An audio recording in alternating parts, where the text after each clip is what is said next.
Hey everyone, it's such a great opportunity to be here again. So, briefly, I want to discuss with us about moisture, how to set action steps for moisture.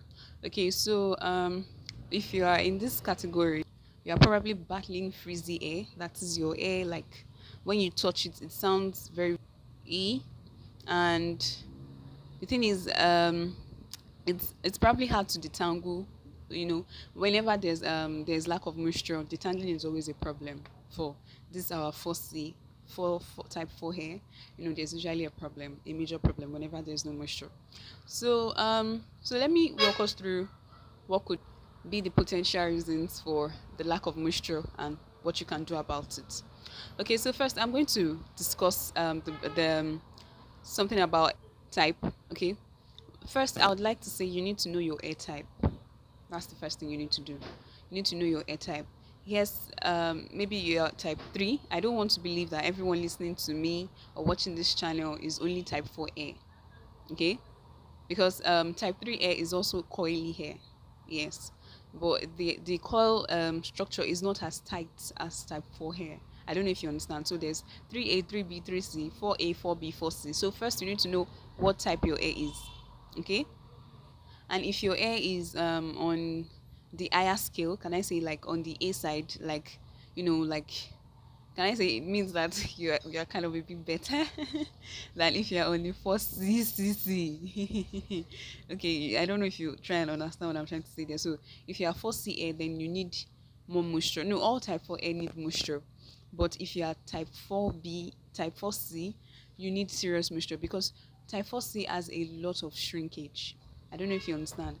And there's a high chance that type 4C dries out quickly. And it also depends on your air porosity. If you have a high porosity air now, just know that you have to find a way around moisture. Okay, so you also have to have moisture as your goal. So you need to find your A type. Okay, which type 4 are you? Are you type 4A? Are you type 4B? Are you type 4C? Okay. So we should have a video on that soon. Okay. And you can also learn online about different types of AIDS. Something very very simple. And you should also know your type air porosity. Which air porosity are you? Okay. So depending on your air porosity, you can know whether you are why you are battling moisture. I don't know if you understand what I'm saying. So if you are low porosity air, it's not that you have high retention, but then for the air to actually soak it in, it's going to take time. So what you can do for low porosity is just that you have to make sure that whatever you are using on your air is hydrating.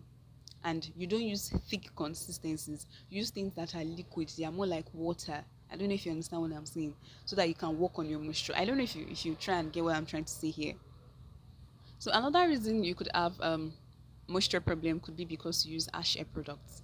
So if your products are harsh, when you even go through the ingredients, you yourself you'll be like, waiting with this. So if the hair products are too harsh, you'd certainly battle moisture. And if you live in a very high humid environment, like high arid environment, that is the water in the atmosphere is very very low, like where it's usually very very hot. Like when it's hot, it's hot, it's hot. Or maybe you're somebody that has the lifestyle of you are always on the move, so you are always up and about. You are not someone that sits in an air conditioning or like that, I don't know, like on in an enclosed office to work. Like you are always up and about. So if you fit into those categories, you could possibly be battling you could possibly be battling moisture and could possibly be having moisture problems. So you need to look into that if you have those issues. Another thing you need to look into is so if you are somebody that you have a lifestyle of you're always on the move, or you are living in arid areas, I think one of the things that could actually work for you is trying to learn how to have a hairspray that you carry around that you use during the day, not just for as a normal routine we use hairspray daily. So you can use it once, you can use it morning, night, you can use it only in the morning, you can use it only in the night and cover with with your silk scarf and go to bed, depending on whichever you want to do. I don't know if you understand what I'm saying. But if you have that kind of lifestyle or you live in those kind of places, I'd counsel that you try moisture applying spray during the day. Yeah, try applying spray during the day, because there's a high chance that your hair is drying out quickly because you are always up and about under the sun. I don't know if you get what I'm saying. So you need to try and find a way to restore moisture as often as you can. Okay. So another thing, and I'll just give a bonus tip. If you have that kind of lifestyle and you're interested in skincare, you can also try a face mist during the day. You can get rose water or aloe vera water, and just, once in a while during the day, just spray all over your face and just let it soak in into your skin. I don't know if you understand what I'm saying. So if you have that kind of lifestyle, or you live in those kind of places that dry you out, and then another thing is you should try taking in more water. Try to drink lots and lots of water. Aside from hydrating without, you can also try hydrating within. Try always what to take in is actually more important too, and you should also try taking much of fruits. To supplement for the water loss. You could look into eating fruits like cucumber, like watermelon, all these high water content fruits. I don't know if you understand what I'm saying. So another reason why you could be badly moisture is because you use lots of heat. If you use lots of heat, no, you would certainly battle moisture. So because heat dries out anything moisture. So that's why some people use heat protectant. If you cannot use heat protectant, limit the amount of heat that you use, or rather like make sure that you use low heat, not high heat. I don't know if you understand what I'm saying. So with all of this, and another thing, if you don't have frequent hair care practices, like you don't take care of your hair on a constant note, like you don't do it well, like from time to time, you certainly have all these hair problems and the likes. I don't know. Yeah. So what can you do? How do you set action steps? So once you notice that, okay, so this is probably where my problem is coming from. Okay, so now you need to set action steps on what you want to be doing daily, weekly, bi-weekly, or monthly. So first I want to talk about things like from your shampooing step, from your washing step. So first I would say that whenever you want to wash your hair, please add honey to your shampoo. Yes, add some drops. I repeat, drops. I did not say add lots of honey, drops, because I've had somebody that used lots of honey, and by the time she finished using the honey on her hair, and she was walking around, mosquitoes were flying. they, they were pursuing her hair, and because of the honey in her hair. So please make sure that you use drops of honey, like 2 to 3 drops is enough, depending on the amount of shampoo you want to use. So just mix it with your shampoo and use it to wash your hair. That way it retains moisture in your hair. That means that and also that way your hair doesn't dry out after washing. I don't know if you get what I'm saying. Like it's not squeaky clean. Like you're not taking away all the moisture, all the sebum in your hair. Like you are just mildly washing off the dirt. I don't know if you get what I'm saying. So try to add honey to your shampoo. Then your deep conditioning, and make sure that you're not using that's why I said ash products from the very beginning. If you're using I don't know, some people use black soap and it's all right for them, but as a person personally, I don't use black soap on my hair because it dries out my hair. So I don't even use it. So it depends, like I said, like I always say, know what works for you and stick to it. Don't copy system, just find out what works for you. So I would say that if you are looking for a shampoo, find a shampoo that also has moisturizing ingredients, things like shampoo that has oils, shampoo that are made from oils and almond oil, all of that can actually nourish your hair while you are washing it. Okay, and another thing you want to look into is called co-washing. Okay, co-washing is like you're not like is you doing shampooing and deep conditioning in one at one go. I don't know if you understand what I'm saying.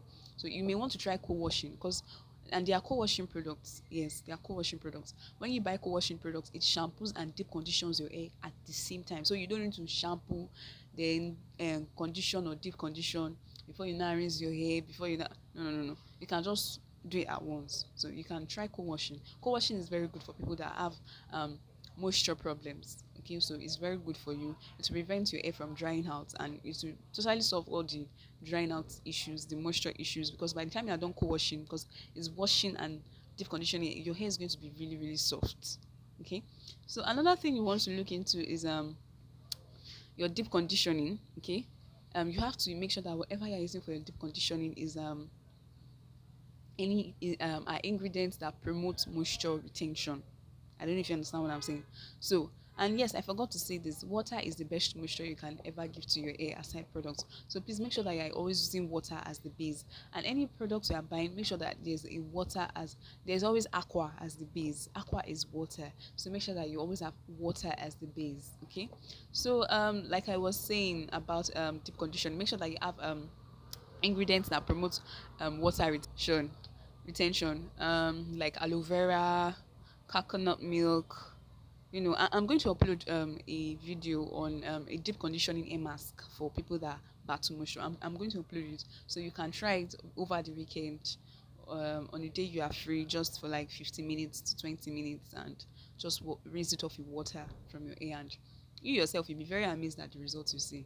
And another hack with your hair spray is you can try spraying your hair, okay, using your normal hair spray, then cover it with a shower cap for some minutes in the morning. That way, like, you apply some sort of heat so it sinks in into your hair. That's for people that have like low porosity hair, so you are trying to act an indirect form of heat to your scalp. I don't know if you understand what I'm trying to say. So that's another way. Then also you need to also like, if you also want to do it, you can try bringing in those moisturizing ingredients into your hairspray, like rather than just using pure water. And I made a video on hairspray, so please make sure that you watch it. So yeah, video a short on hairspray. So if you have so you can use aloe vera. You remove the aloe vera from the skin, then you blend it with water, then you sieve it. Make sure that when you sieve it, those the chunks that you don't need, you can discard them. Then the water, that aloe water plus, water and aloe, they mix together, so you can have that water, that juice. So you add oil and your all of that stuff, and you start spraying on it. You yourself, you will notice difference if you start doing that. So that's another hack to your hairspray. And another thing is, you have to make sure that you're taking your hair care seriously. Don't just do it once in a while and throw it away. Make sure you are consistent with it. If you are going to be spraying your hair twice a day, 3 times a day, once you're going to be deep conditioning once a month, you're going to be conditioning twice a month. I don't know how you want to do it, but make sure that you are consistent in your hair care routine. It's one of the ways to make results lasting. You don't just want something that you just want to do for once and just forget. No, no, no. You have to keep it. You have to be steady. You have to be consistent. Okay, so I think that's basically all that I can say concerning moisture. I believe that we'll have more to say as time progresses, and I know I've passed 10 minutes, so I'm trying to find a way to just say quickly. Another thing I think you should note is make sure that you're using a silk pillow or a silk scarf. Okay, yeah. And even if you're not living in arid areas or you don't have a busy lifestyle, once in a while when you touch your hair and you notice that it's very, very dry or something, you can just try and spray your hair, sometimes. So that's why it's a hair spray that you can easily make and you can carry around. Like, you don't need to refrigerate. It's not compulsory. Do you understand? So yeah. So I think that's just basically all on moisture. Thank you for staying with us, and look forward to more helpful content on this space on natural hair care. It's been amazing here with us. So look forward to other videos. Thank you. And please don't forget to like, share, and subscribe. That your friend has been complaining that hair is not growing. Share our videos with her so that her hair can grow. You are the one that is laying a testimony. And delaying a testimony. So please like, share, and subscribe. Thank you very much. God bless you. Have a blessed week. Bye.